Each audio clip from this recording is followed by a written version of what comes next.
우리 앞뒤 좌우에 있는 분들과 인사하며 교제하겠습니다. 오늘도 은혜를 많이 받으세요. 네, 여러분, 칭찬은 고래도 춤춘다라는 말 좀 지나는데 많이 들어보셨죠? 이 칭찬의 효과를 잘 보여주는 말이죠. 관련돼서 좀 재밌는 이야기가 있어서 좀 많이 피곤하실 텐데 좀 웃으시라는 의미에서 좀 한번 좀 준비해 봤습니다. 어떤 교회에서 이제 수요 예배와 저녁 예배에 이제 평소에는 어린아이들이 굉장히 많이 나왔는데 시간이 점점 지나면서 이 자꾸만 어린아이들이 예전보다 많이 나오지 않는 거예요. 그래서 담임 목사님이 이걸 딱 보고 어린애가 자꾸 줄어드니까 그 담당 이 교육자를 불러서 물었습니다. 왜 자꾸 애들이 줄어드냐? 그러니 이제 전도사님이 그 얘기를 딱 듣고서는 왜 애들이 안 나오는지 이제 알아본 거예요. 이제 알아보니까 어떤 소문이 돌았냐?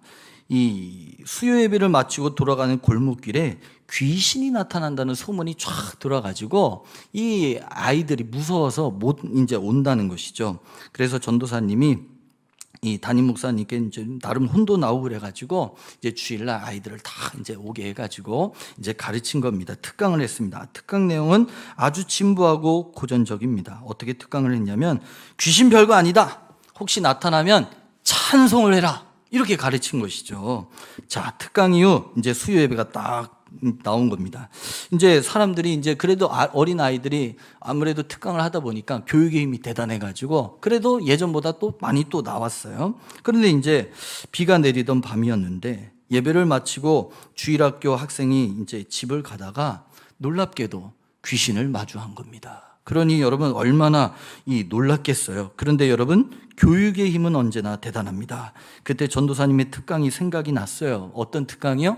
귀신은 찬양하면 물러간다. 이런 생각이 나가지고 이제 이 찬양을 해야 되겠다. 근데 이 어린아이가 여러분 어른들도 귀신을 만나면 얼마나 다급해져요. 근데 이 어린아이가 귀신을 만났으니 얼마나 다급했겠어요. 근데 갑자기 머릿속에 딱 튀어나온 찬송이 축복송이었습니다.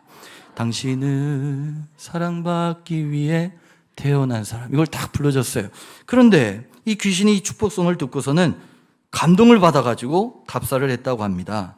감사해요 깨닫지 못했었는데 라면서 자기가 얼마나 소중한 존재인지를 알게 해줘서 고맙다고 했던 그런 우스운 얘기가 있더라고요. 이 얘기를 이렇게 보면서 칭찬은 고래만 춤추게 하는 것이 아니라 귀신까지도 감동케 하는 놀라운 힘이 있는 것 같습니다. 이런 의미에서 우리 옆에 분들과 다시 한번 우리 서로 칭찬하며 인사하는 의미로 다시 좀 한번 인사할 텐데 이렇게 인사해 보실까요? 마스크도 당신의 아름다움은 가릴 수 없습니다. 이렇게 한번 인사하겠습니다. 네, 마스크도 당신의 아름다움을 가릴 수 없습니다. 네, 이제 본격적으로 설교 시작하겠습니다. 네, 분위기가 좋아졌으니까. 예. 여러분, 사람들은 남녀노소 할 것 없이 각자 다양한 목표를 가지고 살아가죠. 그러므로 우리의 삶은 목표를 세우고 그 세운 목표를 이루어가는 여정이라고도 할 수 있을 겁니다. 시작할 때는 두려움과 설렘을 가지고 이 자신의 세운 목표를 이루기 위한 여정을 힘차게 걸어요. 그런데 시간이 점점 지나면 지날수록 중간중간 또 한 번씩 또는 물밀듯 다양한 모습으로 밀려오는 걸림돌들을 만나게 되죠. 걸림돌은 우리가 이루고자 하는 목표에 다가가는 것을 막습니다. 이 걸림돌을 넘어가지 못하면 원하는 목표를 이룰 수가 없습니다. 그러므로 이 원하는 목표를 이루기 위해서는 이 걸림돌을 디딤돌로 만드는 지혜가 필요하죠. 목표를 이룬 사람들에게 공통점이 있다면 걸림돌을 디딤돌로 만든 사람들이었습니다. 그러므로 이 목표를 이루고 어제보다 더 나은 오늘, 오늘보다 더 나은 미래를 열어가는 사람들은 걸림돌이 없는 사람들이 아니라 걸림돌을 디딤돌로 만들었던 사람이라는 것이죠. 같은 세상을 살면서도 이 걸림돌을 걸림돌로만 보지 않고 이 걸림돌을 디딤돌로 볼 줄 아는 그런 눈을 가진 사람은요, 전혀 다른 안목을 가지고 더 나은 오늘, 더 나은 미래를 꿈꾸며 살아갑니다. 신앙생활 할 때도 이 수많은 걸림돌들이 있습니다. 그러나 이런 믿음의 사람들을 보면 믿음의 사람들에게도 걸림돌이 있었지만 그 걸림돌을 디딤돌로 만들었던 것을 볼 수가 있습니다. 걸림돌 때문에 낙심하고 좌절하는 곳에 머무르지 않았고요. 하나님을 오히려 붙잡음으로 그 걸림돌을 디딤돌로 만들어 갔습니다. 지나온 신앙의 여정을 되돌아보면서 자신을 괴롭혔던 걸림돌이 오히려 자신을 이 아름답게 만들어준 디딤돌이었음에 감사히 여길 줄도 알죠. 앞으로의 믿음의 여정 속에서도 걸림돌을 디딤돌로 만들며 하나님께 영광 돌리며 살아가기도 합니다. 여러분, 오늘 말씀은 이 걸림돌을 디딤돌로 만들었던 그 한 사람, 바로 느헤미야에 대한 이야기를 여러분과 함께 나누려고 합니다. 하나님께서 예루살렘 성벽을 재건하라는 이 사명을 느헤미야가 받았습니다. 그러나 그에 못지않게 엄청난 걸림돌이 그의 앞을 가로막고 있었는데요. 바로 이 느헤미야에게 있어서 가장 큰 걸림돌이 무엇이었냐? 바로 이 아닥사스다 왕이었습니다. 이 걸림돌이 된 이유에 대해서 에스라 4장에 보면 나오는데요. 하나님께서 약속하신 70년 세월이 되었고 이스라엘 백성들이 예루살렘으로 돌아왔습니다. 무너진 성전을 막 보수하고 성벽을 다시 막 세우려고 했죠. 그런데 이제 앞에 나올 텐데 에스라 4장 4절, 우리 에스라 4장 4절 함께 한 목소리를 읽겠습니다. 시작. 이로부터 그 땅 백성이 유다 백성의 손을 약하게 하여 그 건축을 어떻게 했어요? 방해했어요. 여러분, 그곳에 원래 계속 살고 있었던 지배했던 이방 민족들이 이걸 방해한 것이죠. 여러 방법을 사용했는데 그 중에 결정적이었던 것은 당시 그 지역을 담당했던 이 페르시아의 고위 관리, 바로 르훔이라는 사람을 통해서 아닥사스다 왕에게 이런 조서의 내용을 보낸 겁니다. 이런 조서의 내용을 보냈는데 한번 들어보세요. 이스라엘 백성들은 하나님만을 섬기기 때문에 성벽이 다시 세워지면 왕의 말도 안 들을 것이고 나중에는 반역을 할 것입니다. 그러니 여러분, 이 조서를 읽은 아닥사스다 왕이 어떻게 반응을 했을까? 우리 에스라 4장 23절, 24절 우리 앞에 나와 있습니다. 우리 한 목소리로 읽겠습니다. 시작. 아닥사스다 왕의 조서 초본이 르훔과 서기관 심세와 그의 동료 앞에서 낭독되매 그들이 예루살렘으로 급히 가서 유다 사람들을 보고 권력으로 억제하여 그 공사를 그치게 하니 이에 예루살렘에서 하나님의 성전 공사가 바사왕 다리오 제2년까지 어떻게 됐대요? 네, 여러분, 아닥사스다 왕은요, 왕이 된 지 얼마 안 된 상황이었습니다. 그리고 그 아버지가 독살로 죽었습니다. 그렇기 때문에 굉장히 자신의 자리를 지키는 것에 있어서 민감했기 때문에 왕 초기였기 때문에 더더욱더 이런 내용을 받으면 민감하게 반응을 한 것이죠. 그래서 이 내용을 받고 뭐 전후사정 따지지도 않고 그냥 거기서 이제 중단하라, 이런 조서를 내리게 된 겁니다.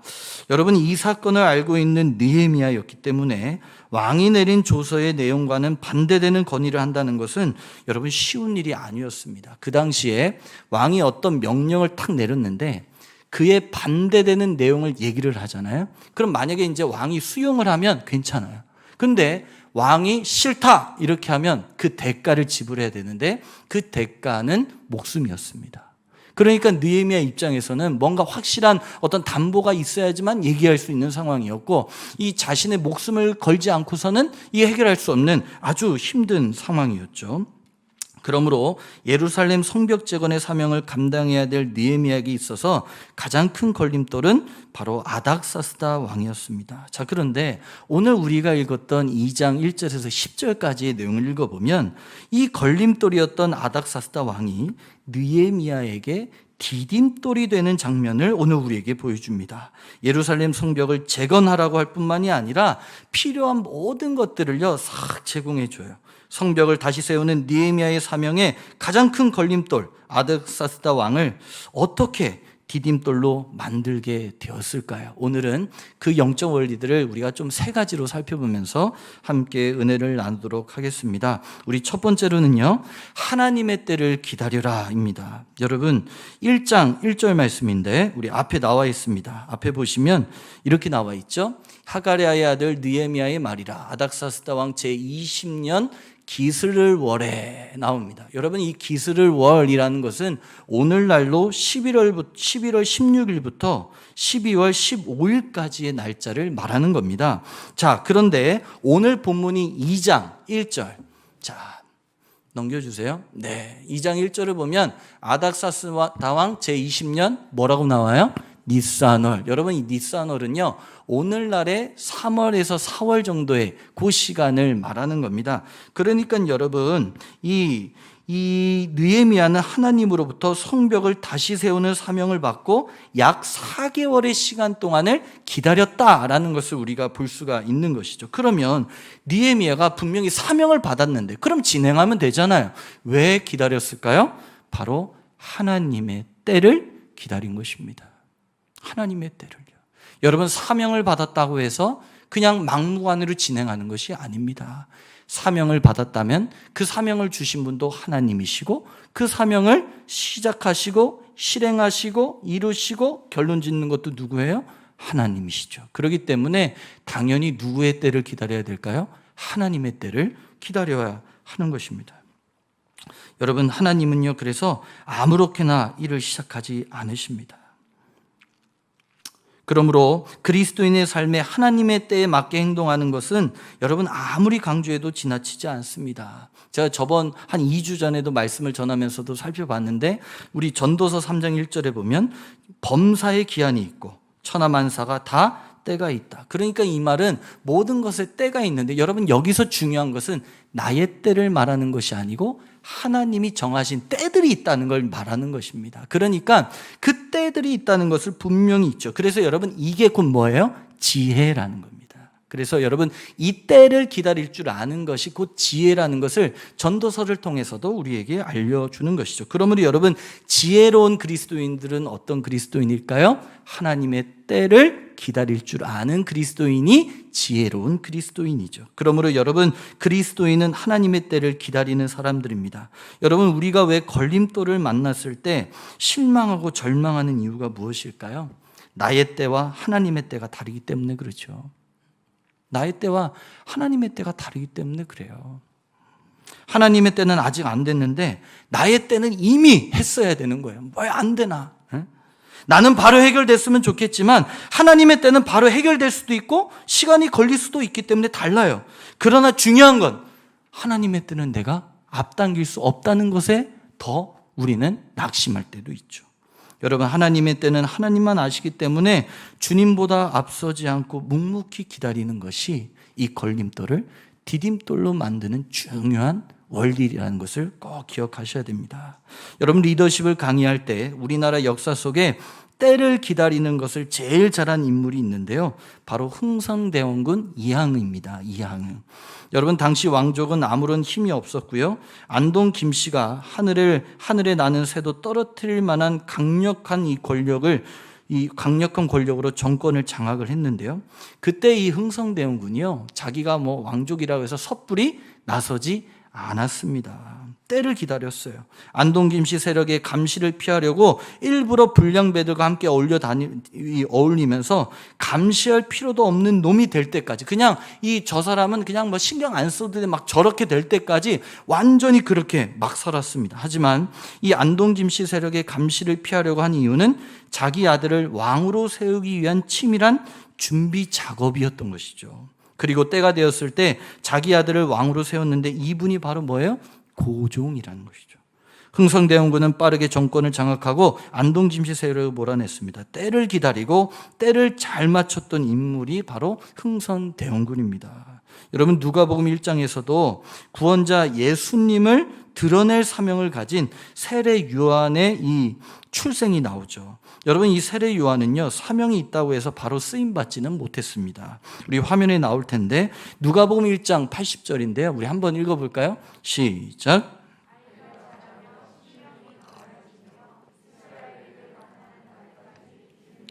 자, 여러분, 여기서 빈들이라는 것은 광야를 말하는 겁니다. 그러니까 이스라엘에 나타나는 때까지, 이게 무슨 말이냐면 하나님께서 이 세례 요한을 사명자로서 이제 본격적으로 쓰시는 그 때가 있는데 그 때가 될 때까지 빈들에서 광야에서 훈련을 시켰다는 말이에요. 그래서 여러분, 이 3장 2절로 한번 가볼까요? 앞에 나오는데 한번 읽어보겠습니다. 시작. 안나스와 가야바가 대제사장으로 있을 때에 하나님의 말씀이 빈들에서 사가랴 스가랴의 아들 요한에게 임한지라. 자, 하나님의 말씀이 어디에서? 빈들에서. 그러니까 여러분, 요건 뭘 말하는 거예요? 그때가 됐다, 이 얘기를 하고 있는 거죠. 이 학자들의 견해가 조금 다르긴 한데요, 약 한 10년 정도의 시간을 두거든요. 그러니까 여러분, 이 세례 요한도 하나님 앞에 사명자로 쓰기 위해서 그냥 무턱대고 나가는 게 아니에요. 여러분, 하나님이 시작해라 라고 하는 그때, 네가 말씀을 전하라 하는 그때가 될 때까지 광야에서 기다린 것이죠. 여러분, 느헤미야는 성벽을 재건하라는 사명을 받았습니다. 그러나 느헤미야는 왕의 옆에서 하루하루 반복되는 일상 속에서 지루함을 이기고 인내하며 하나님께서 시작하시는 그 시간, 그때까지 기다렸습니다. 그리고 그 하나님의 때가 되니 하나님께서는 걸림돌이었던 아닥사스다 왕을 오히려 느헤미야의 가장 큰 조력자가 되어 성벽 재건을 위한 모든 지원을 해주시게 합니다. 바로 디딤돌이 된 것입니다. 사랑하는 여러분, 그래서 이 걸림돌을 디딤돌로 만드는 영적 원리, 첫 번째는 뭐라고요? 하나님의 때를 기다리라는 것입니다. 자, 그러면 두 번째를 볼 텐데요, 두 번째는 하나님께 기도하라는 것이죠. 우리 4절, 오늘 본문 4절인데 우리 함께 읽겠습니다. 시작. 왕이 내게 이르시 그러면 내가 무엇을 원하느냐 하시기로 내가 곧 하늘의 하나님께 뭐 했어요? 여러분, 묵도하고, 이건 기도했다는 말이에요. 그런데 잘 보세요. 왕이 내게 이르시되 그러면 내가 무엇을 원하느냐 하시기로, 지금 뭘 받았어요? 왕에게 질문을 받았어요. 자, 왕에게 질문을 받으면 대답을 먼저 해야 됩니까? 기도를 먼저 해야 됩니까? 제가 어려운 질문 드렸나요? 네. 대답을 먼저 했다고 그러면 비신앙적 같고, 그죠? 기도를 먼저 했다고 그러면 너무 비현실적 같고. 근데 여러분, 자, 보시면 질문을 받았는데 대답을 먼저 하지 않습니다. 그 짧은 시간에 누구한테 지금 뭐 하고 있어요? 기도를 하고 있어요. 그리고 나서 여러분 5절에 보세요. 5절 처음에 딱 시작할 때 뭐라고 나와요? 왕에게 아뢰되. 여러분, 놀랍지 않으세요? 여러분, 그러시나요? 어떤 걸림돌의 문제가 딱 왔을 때 그 문제가 딱 오면 맞대응하는 게 먼저입니까? 아니면 하나님께 그것을 기도하는 게 먼저신가요? 참, 이런 면에서 여러분, 느헤미야는 놀라워요. 그래서 여러분, 이 느헤미야가 총 13장인데요 이 느헤미야는요, 이 13장 속에 총 12번의 기도가 나옵니다. 그러니까 이걸 뭘 보여줘요? 느헤미야가 기도의 사람이었다는 것을 보여주는 것이죠. 그래, 어떤 문제가 생기면 반응 먼저 하는 것이 아니에요. 하나님께 어떻게 반응할까요? 어떻게 해야 할까요를 먼저 물었던 겁니다. 여러분, 그렇다면 느헤미야가 이 짧은 시간에 왜 하나님께 기도를 했을까? 우리 8절 말씀인데 우리 함께 읽겠습니다. 시작. 또 왕의 살림감독 아삽에게 조서를 내리사 그가 성전에 속한 영문의 문과 성곽과 내가 들어갈 집을 위하여 들보로 쓸 제목을 내게 주게 하옵소서 하매 내 하나님의 선한 손이 나를 도우심으로 왕이 허락하고. 아멘. 지금 뭐라고 나와 있어요? 하나님의 선한 손이 나를 도우셨기 때문에 왕이 허락했다. 그러니까 여러분, 느헤미야는 아닥사스다 왕이 예전에 내렸던 조서를 번복하고 성벽을 다시 세우고 그에 필요한 모든 것을 다 지원해 주겠다는 그 마음으로 돌이킬 수 있는 분은 누구밖에 없다는 걸 고백하는 거예요. 하나님밖에 없다, 이거를 알고 있는 것이죠. 그래서 여러분, 잠언 21장 1절 말씀인데요, 우리 한번 읽어보겠습니다. 시작. 왕의 마음이 누구의 손에 달려 있어요? 여호와의 손이. 바꿔 말하면 사람의 마음은 누구에게 달려 있는 겁니까? 하나님에게 달려 있는 것이죠. 사람의 마음을 바꿀 수 있는 건 하나님만 하시는 거예요. 그러니까 여러분, 느헤미야는요, 이건 자신이 할 수 없는 일이기 때문에 하나님께서 해주셔야 되기 때문에 하나님께 기도를 한 겁니다. 여러분, 우리에겐 이런 믿음이 필요합니다. 결국 느헤미야의 기도를 응답해 주신 하나님께서는 아닥사스다 왕이라는 걸림돌을 오히려 디딤돌이 되게 해주셨죠. 여러분, 일상에서 걸림돌이 있나요? 그러면 기도 먼저 할 수 있기를 바랍니다. 특별히 여러분, 포기하지 않고 기도할 수 있기를 바라요. 여러분, 기도는 중요합니다. 기도해야 되는 거 압니다. 그런데 포기하지 않고 기도해야 된다는 건 까먹는 것 같아요. 여러분, 응답받는 비결 먼저 아세요? 혹시 아시는 분 있나요? 응답 받을 때까지 기도하시면 돼요. 여러분, 근데 이거 중요한 겁니다. 왜요? 기도는 한두 번 하는 게 아니에요. 제가 그런 생각을 한번 해봤거든요. 그냥 기도 딱 한 번 했는데 하나님이 그때마다 들어줘요. 그럼 여러분, 기도를 열심히 할까요? 안 할까요? 열심히 할 것 같은데 안 합니다. 여러분, 우리 죄의 이 속성이 그렇게 만들질 않아요. 여러분, 누군가 나를 잘해주면요, 그 사람에게 잘해야 되잖아요. 그죠? 근데요, 이게요, 자꾸 이게 시간이 지나면 어떻게 되냐? 당연한 것으로 막 여겨져요. 그죠? 그래서 그 받은 걸 무례하게 해가는 사람도 있잖아요. 마찬가지예요. 하나님께 처음에 막 주셔요. 주시니까 막 놀랍고 막 감사해가지고 기도하죠. 근데 하나님은 믿음이 성장하면 성장할수록요, 기도 응답을 통해서도 훈련시키세요. 기도 한 번 이게 아니에요. 한 번, 두 번, 세 번, 하루, 이틀, 뭐 10일, 한 달 쭉쭉쭉 해가지고요, 그 사람의 기도를 통해 성숙해 하시거든요.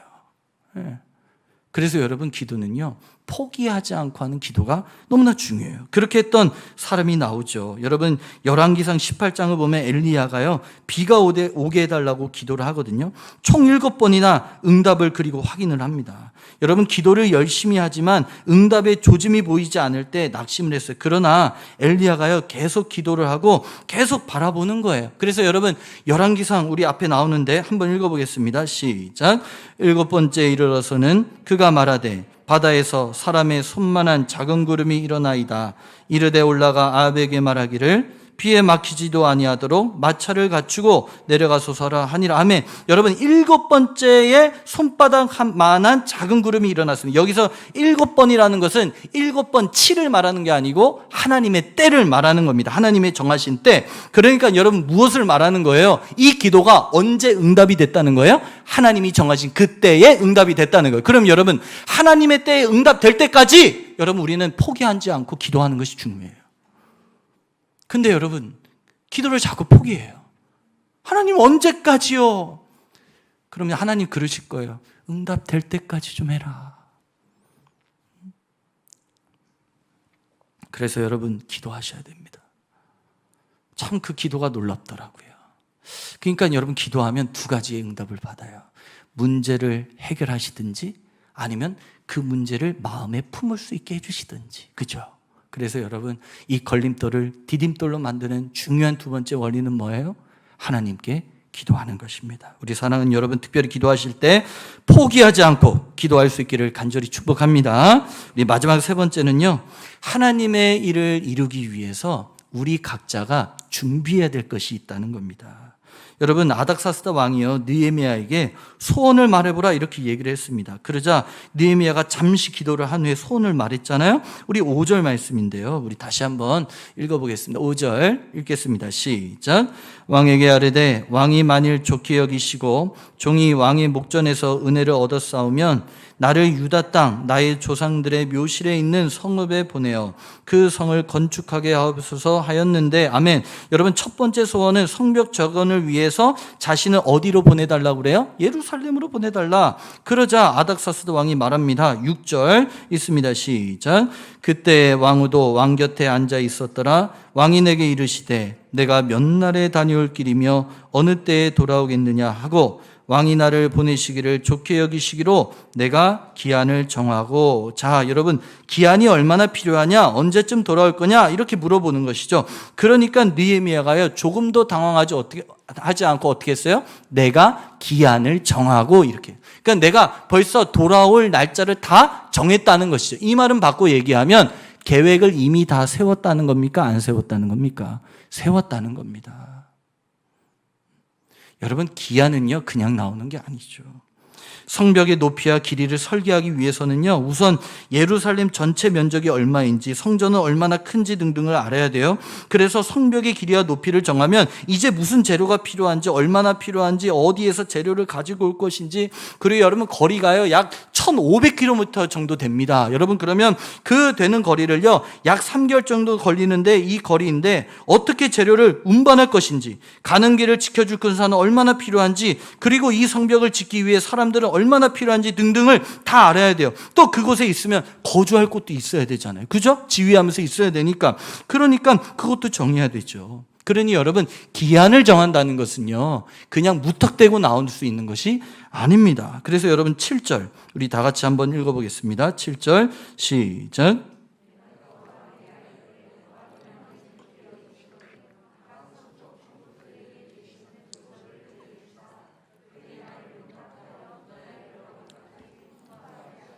자, 여기 보면요, 사증이 하나 나옵니다. 사증. 뭐냐면요, 오늘날로 이 비자를 말하는 겁니다. 비자. 그러니까 여기서는요, 그 당시에도 지역과 지역을 넘기 위해서는 오늘날의 비자가 필요한데요. 그 사증을 요구를 하는 거예요. 이걸 총독들에게 보여줘야 통과할 수 있기 때문에 그걸 만들어 달라는 것이죠. 자, 그리고 8절 말씀. 우리 아까 읽었는데 또 한번 읽어보겠습니다. 시작. 또 왕의 살림감독 아삽에게 조서를 내리사 그가 성전에 속한 영문의 문과 성곽과 내가 들어갈 집을 위하여 들보로 쓸 제목을 내게 주옵소서 하매 여기까지. 여러분, 재료를 달라고 하는데 심지어 재료의 관리자가 누구라는 것을 알아요? 아삽이라는 것까지도 알아요. 그러니까 느헤미야는 재료의 관리 감독관이 누구인지도 벌써 다 조사를 해놓은 거예요. 여러분, 이 모든 것들을 다 계획하고 준비해야지만이 정확한 기한을 정할 수가 있는 겁니다. 그러니 느헤미야는 단순하게 그 걸림돌이 있을 때 그냥 걸림돌이 있으니까 아무것도 안 한 게 아닙니다. 그 걸림돌을 디딤돌로 만들기 위해서 하나님의 때도 기다리고 하나님께 기도도 했지만 자신이 준비해야 될 몫은 철저하게 준비를 했다라는 것을 얘기를 하고 있는 것이죠. 여러분, 신앙생활 균형이 너무 중요해요. 그런데 우리는 그 균형을 잃어버리는데 뭐냐면 하나님께 기도했으니까 나 아무것도 안 해도 돼, 이렇게 여기는 거죠. 여러분, 아니에요. 여러분, 기도했으면 어떻게 해야 돼요? 될 줄 믿고 그대로 행해야죠. 근데 어떻게 하세요? 기도 열심히 하고 근심 다시 갖고 다시 나가시잖아요. 그렇죠? 여러분, 신앙생활도 마찬가지입니다. 철저히 하나님은요, 한 사람을 쓰실 때요, 엉뚱하게 어디서 탁 쓰시는 것 같은데요, 그 사람 쓰실 때 보세요. 그 사람의 수준에 맞게 쓰세요. 준비 안 되잖아요. 안 써요. 딱 불러놓고 준비시켜요. 아브라함 잘 보세요. 아브라함도요, 처음부터 믿음이 좋았나요? 아니에요. 그가 믿음의 조상이라는 그 칭호를 받기까지는 여러분, 이삭을 하나님 앞에 믿음으로 드릴 수 있는 그 믿음의 성장까지가 됐을 때 그걸 보고 믿음의 조상이라고 얘기한 거죠. 얼마나 여러분 아브라함도 믿음이 연약했어요. 그런데 보세요. 믿음이 연약했다고 그래가지고 그때 이삭 얘기 꺼내나요? 그러지 않잖아요. 그러지 않아요. 딱 때에 맞게. 그리고 그 수준이 계속 지나가요. 그리고 성장하고 성장해서. 그래서 하나님은 감당할 뭐밖에 안 주세요? 시험밖에 안 주세요. 감당할 수 있는 것밖에 안 주시는 것이죠. 그래서 여러분, 우리는요, 하나님 앞에 때도 기다리고 또 하나님께 기도도 해야 되지만 또 하나, 하나님 앞에 우리가 해야 될 준비도 주도 면밀하게 해야 되는 것이죠. 어떤 사람이요, 내가 수영 국가대표가 되어서 올림픽에서 금메달을 따게 해달라고 그렇게 될 줄로 믿습니다, 이렇게 기도를 했대요. 그런데 하나님께서요, 들어주시지 않았대요. 왜 그런가 보니까 이 사람이 정작 물에 들어가질 않아요. 정작 물에 들어가지 않아요. 아니, 물에 들어가야 뭐 만들던가 뭔가 할 거 아니에요. 하나님이 사명을 주시는 분이시기도 하지만 그 사명을 받고 그 사명에 쓰임받기 위해 하나님은요, 준비된 자를 사용하신다는 것을 여러분 꼭 기억하십시오. 여러분, 요셉의 얘기, 저는 이제 이름이 요셉이니까 굉장히 요셉의 얘기를 많이 좀 묵상도 하고 생각도 많이 하는데요, 참 요셉의 인생을 생각해 보면 너무나 기구하지 않으세요? 이것도, 여러분 한번 요셉처럼 살면 어떨까? 좋으시겠습니까? 안 좋으시겠죠? 제가 생각해도 안 좋아요. 제가 생각해도 안 좋아요. 얼마나 억울해요. 그죠? 잘 이 스토리를 보면요, 그 억울한 일을 계속 당하거든요. 그 억울한 일이 계속 당하는데요, 그게 풀리지를 않아요. 그래서 요셉이 2번 이 구덩이에 빠지고 이제 감옥에 이렇게 가잖아요. 근데 여러분, 놀라운 게, 참 신기한 게, 이 원문으로 보면 이 구덩이라는 말과 그 다음에 이 옥이라는 이 히브리 원문이 같아요. 근데 이제 한번 그래서 이게 이상해가지고 한번 보니까 이게 사실은 그 구덩이가 단순하게 뭐 우리가 생각하는 그런 구덩이가 아니고, 고대 근동에서는 이제 구덩이를 파가지고 감옥으로 만들었다고 하더라고요. 그러니까 여러분, 그 요셉이 빠졌던 그 구덩이는 어떤 구덩이예요? 감옥 구덩이. 그죠? 그런데 여러분, 그 요셉이 감옥을 한 번 더 들어가요. 어디에서 들어가요? 보디발의 아내가 그거 좀 억울한 일을 당해가지고 감옥에 들어가요. 거기서도 이 보르라는 이 히브리어가 동일하게 쓰여요. 그러니까 여러분, 이 요셉이 너무나 기구하게 이 인생 스토리에 감옥이라는 것을 중간중간에 투입을 시켜가지고 굉장히 억울하게 만드는데 여러분 왜 이렇게 될까? 더군다나 여러분 술 관원장이 꿈 해몽 받았잖아요. 그리고 요셉이 막 나를 좀 기억해 주세요 막 이러면 여러분 당연히 기억을 해줘야 될 거 아니에요. 그런데 말씀해 보면 이렇게 나오죠. 술 관원장이 기억했더라 잊었더라? 잊었더라. 여러분 그것은 다 이유가 사실 있습니다. 하나님이 일부러 잊었더라라는 말씀을 써놓은 이유는 하나님께서 의도적으로 하나님께서 개입하셨다라는 걸 암시하고 있거든요. 우리 한번 말씀을 좀 찾아볼 텐데 앞에 나와 있지 않습니다. 우리 성경책으로 시편 105편 17절부터 19절입니다. 시편 105편 17절부터 19절. 우리 요셉에 관한 시의 내용인데요. 시편 105편 17절부터 19절.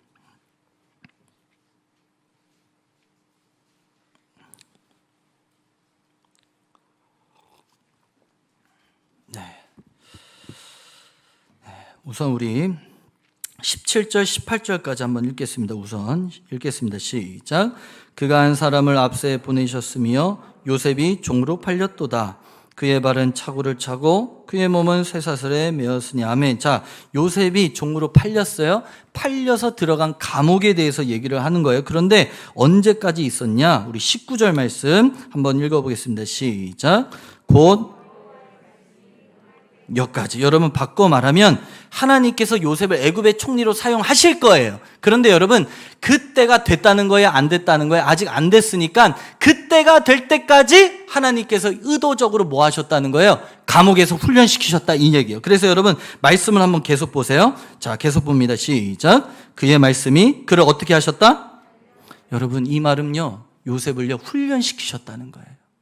그러니까 여러분 요셉의 입장에서만 읽으면요 억울해요. 그죠?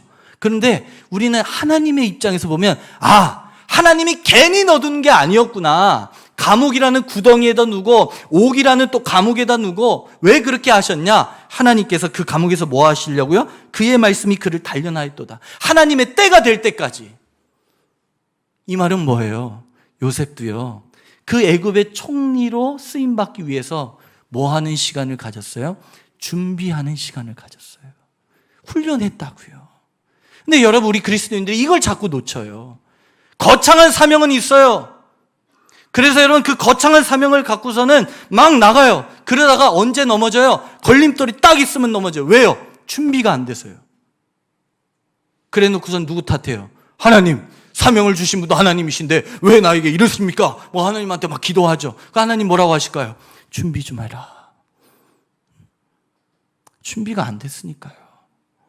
여러분 걸림돌도요 누가 디딤돌로 만드나요? 준비가 된 사람이 디딤돌로 만들 수 있죠.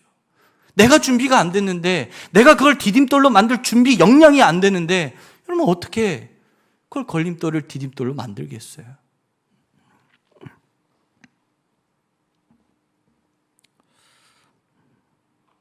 쌍독대 항해서인 덤플라이스의 선장이 간판 위에 올라가 있었습니다. 그런데 얼굴이 굉장히 어두워요. 이유가 이제 배가 동력을 배를 움직여줄 바람이 필요한데 바람이 불지 않는 거죠. 그런데 그 앞에 어떤 상황이냐면 점점 암초가 있는 곳으로 밀려가고 있었고 파손될 위기에 처하게 되었습니다. 선장이 배에 있던 직원들과 사람들에게 여기가 마지막이 될 수도 있다면서 신이 우리를 도와주시지 않는 이상은 방법이 없다라고 했어요. 그때 그 배에 누가 타고 있었냐? 중국 선교사 허드슨 테일러가 타고 있었습니다. 선장의 말을 들은 테일러가요 선장에게 이렇게 말을 했대요. 지금 이 배는 저를 포함해서 4명의 크리스찬이 있습니다. 우리가 각자 방에 들어가서 하나님께 기도하겠습니다. 선장은 뭐 어차피 방법이 없기 때문에 그냥 그렇게라도 좀 해달라. 그죠? 그렇게 이제 부탁을 하고 들어가서 테일러는 이렇게 기도를 했습니다. 하나님, 지금 이 배가 암초를 향해 가고 있습니다. 조금 시간이 지나면 배가 파손을 하고 중국 선교를 하고 있는 저의 인생도 사명도 끝입니다. 그러니 하나님 제발 도와주세요. 이렇게 막 간절히 기도를 하는데 갑자기 마음속에 확신이 하나 딱 왔어요. 바람이 불고 있네. 바람이 아까 없었잖아요.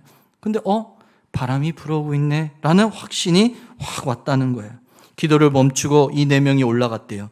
선장에게 지금 바람이 오고 있으니 선원들을 다 동원해서 빨리 쌍돛대를 내려달라고 요청을 했죠.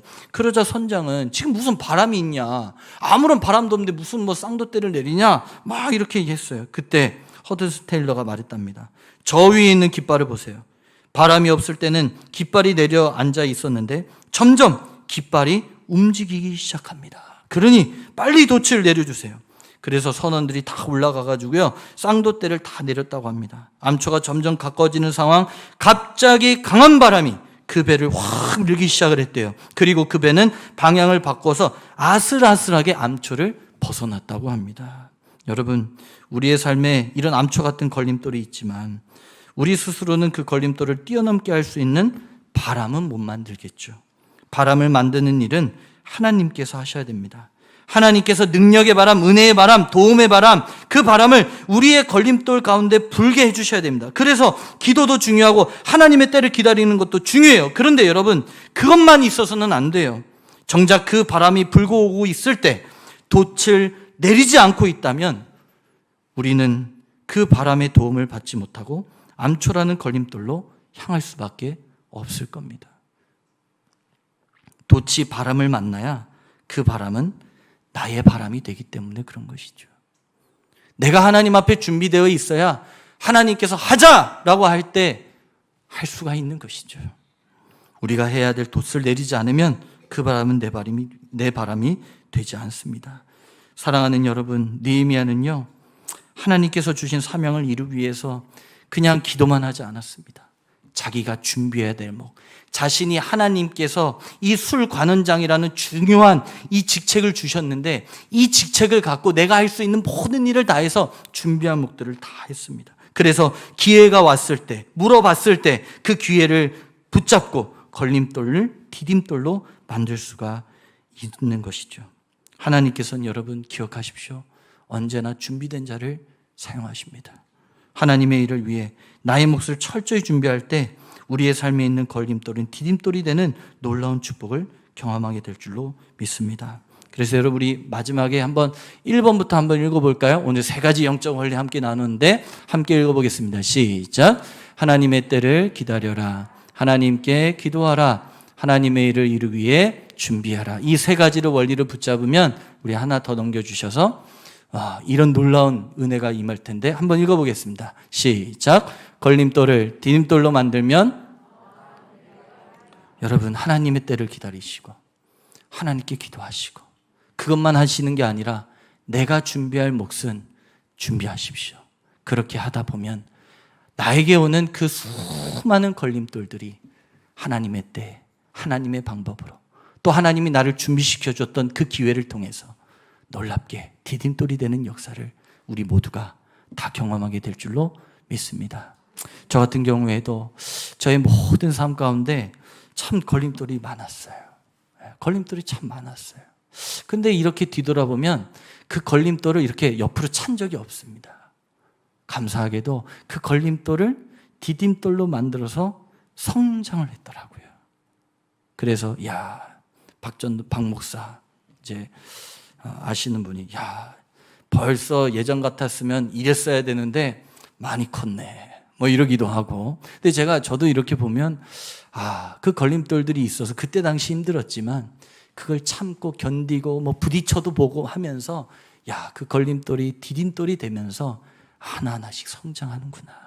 그러니까 그때는 조금 그랬지만 지금 저 돌아보면 더 나은 미래가 열렸습니까? 안 열렸습니까? 저는 열렸다고 믿습니다. 그리고 그렇기 때문에 저는 오늘 말씀을 이렇게 다시 한 번 더 보면서도 하나님이 놀랍게 나의 미래를 열어주실 거야. 우리 성도님들도 마찬가지입니다. 여러분, 걸림돌 있다고요? 옆으로 툭 치지 마세요. 오히려 걸림돌 있잖아요? 그럼 힘차게 밟으셔서 그 걸림돌을 디딤돌 삼아가지고 여러분의 더 나은 미래를 열 수 있게 되기를 주님의 이름으로 축복합니다. 축복합니다. 우리 다 함께 찬양하겠습니다.